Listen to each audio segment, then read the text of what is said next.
बिस्मिल्लाहिर्रहमानिर्रहीम। अस्सलाम वालेकुम। न्यूज़ एंड हेल्थ टीवी के मोअज़्ज़ज़ सादरीन को खुशामदीद।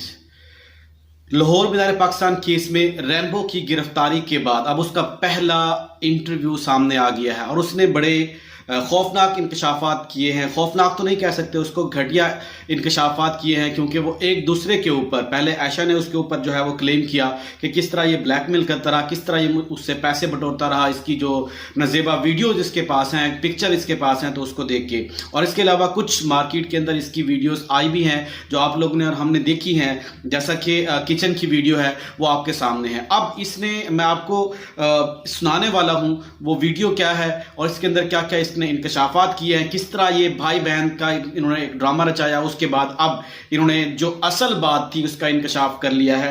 अब कि इन्होंने बताया कि हम जो है लिविंग रिलेशनशिप में थे। ये सारा कुछ जो है आज के इंटरव्यू के अंदर आपको सुनाता हूं। इससे पहले मैं कुछ ऐसी चीजें हैं जो मैं आपके सामने रखना चाहता हूं कि आपको याद होगा कि जब ये वाकया पेश आया, लाहौर मीनार पाकिस्तान का वाकया पेश आया, तो वहां पे 400 लोगों के ऊपर जो है इल्ज़ाम आयद किया गया था।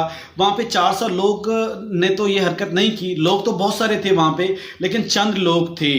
आप एक तरह सोचें, क्या कोई भी शख्स जितना भी बड़ा बेगैरत हो वो एक पब्लिक प्लेस पे आके इस तरह की हरकत कर सकता है? नहीं कर सकता। इसी बात का आज इंकशाफ हुआ है कि कुछ लड़के गिरफ्तार किए गए हैं और उन्होंने इस चीज का इंकशाफ किया है कि हमें रैम्बो ने बुलाया था और ये सारा कुछ करने के लिए भी रैम्बो ने कहा था।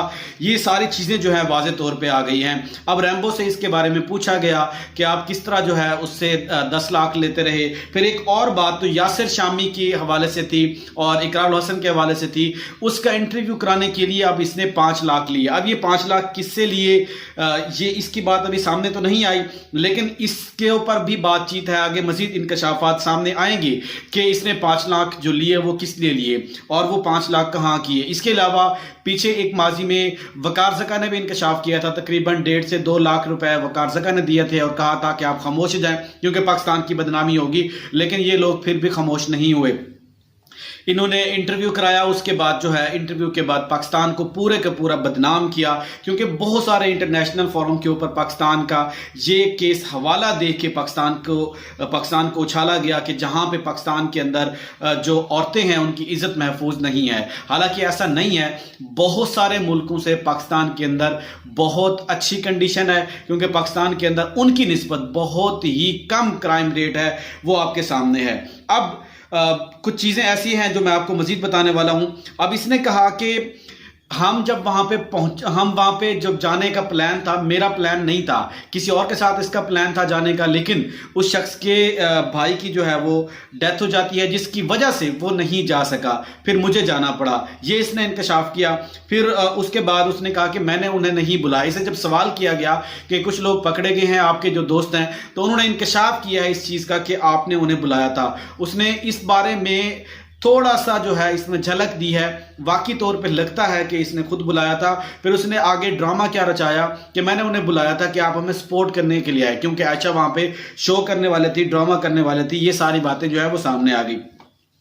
उसके बाद 10 लाख का भी इससे पूछा गया और जो थोड़े थोड़े करके पैसे इसको देती रही आयशा अकरम, वो भी इस चीज का इसके पूछा गया। इसने इस चीज का बिल्कुल जो है डिनाई किया और इसने कहा कि मैंने किसी किस्म के कोई पैसे नहीं लिए और ना ही मैं इस तरह का कोई काम करता हूं, बिल्कुल तौर पे। और दूसरी बात इसकी जो अहम थी, इसने जो वाज़े तौर पे बताया, जब इससे सवाल किया गया कि आयशा अकरम और आपका रिलेशन क्या था, तो इसने बता दिया कि हम लिविंग रिलेशनशिप में थे। देखिए किस तरह जो है एक मुकद्दस रिश्ते को बदनाम किया, एक भाई बहन का ढोंग रचाया गया। उसके बाद भाई बहन के बाद जो है अब सीधा जो है ये लिविंग रिलेशन को है वो इनका एक्सपोज हो गया है वाज़े तौर पे। अब ये एक दूसरे के ऊपर जो है वो कीचड़ उछालना शुरू कर दिया, अपने एक दूसरे के ऊपर इल्जामात की बरसात शुरू कर दी है। अब वाज़े तौर पे जो इसने जो अपना इंटरव्यू दिया है उसके अंदर बता दिया है कि हम लिविंग रिलेशन में थे और हम एक दूसरे से प्यार करते थे। भाई अगर आप एक दूसरे से प्यार करते तो आप निकाह कर लेते, तो इस तरह की घटिया हरकत करने की और खास तौर पे पाकिस्तान को बदनाम करने की क्या जरूरत थी। उसके बाद सबसे जो अहम बात है वो क्या है कि इसकी जो बॉडी लैंग्वेज थी वो बड़ी देखने वाली थी।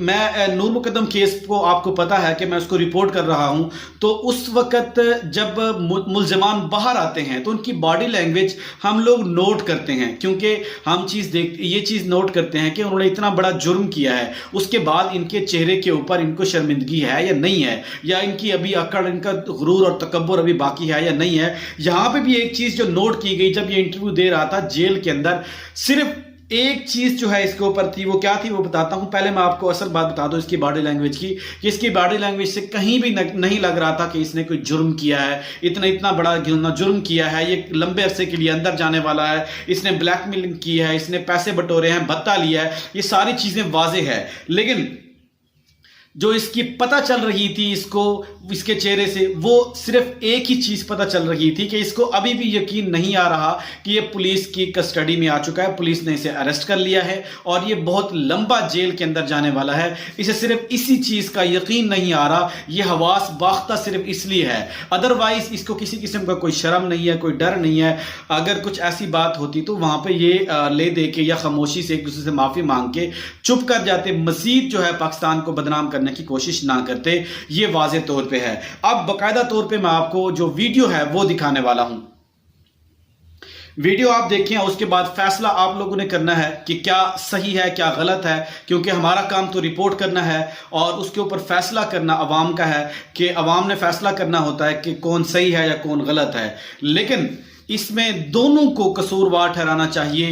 रैम्बो तो जाएगा, लेकिन आयशा को भी इसके साथ जो है वो लटकाना चाहिए, क्योंकि आयशा जो है वो भी इसके अंदर किसी न किसी हद तक बराबर की जो है जुर्म के अंदर शरीकदार है, इसकी शराकतदारी है, तो इसको भी साथ कुछ ना कुछ सजा देनी चाहिए।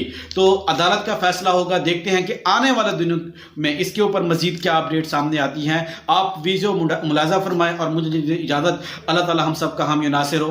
अस्सलाम अस्सलाम वालेकुम। मैं और आयशा अकरम नारे पाकिस्तान आए सी और कोई शो वगैरह भी आयशा अकरम का शो सी और उत्थे अवाम ने बहुत ज्यादा सानू ट्रीट किया, टॉर्चर किया, जिसकी वजह से आयशा अकरम के कपड़े भी बहुत सारे लोगों ने पाड़े। ਉਹਦੇ ਵਿੱਚ सिलसिला जो भी चलिया ਉਹਦੇ ਵਿੱਚ ਮੈਨੂੰ भी नामजद कर दिए गए और मैंने कि हालांकि मैं जानता हूँ कि किस तरह से मैंने उस लड़की को जिंदा कर लेके गया हूँ और आज मैं जो है ना उसी वाक़या के अंदर नामजद किया गया हूँ। तो ऐसा ना मेरी गलती है और ना ही आयशा अकरम की गलती है। लेकिन नारे पाकिस्तान जाने का प्लान जो था वो ना तो मेरा था, लेकिन आयशा ने जाना था लेकिन किसी और के साथ, लेकिन वो जो है ना उसकी भाई की डेथ हो गई, इस वजह से वो नहीं आ सका, तो फिर मुझे जाना पड़ा।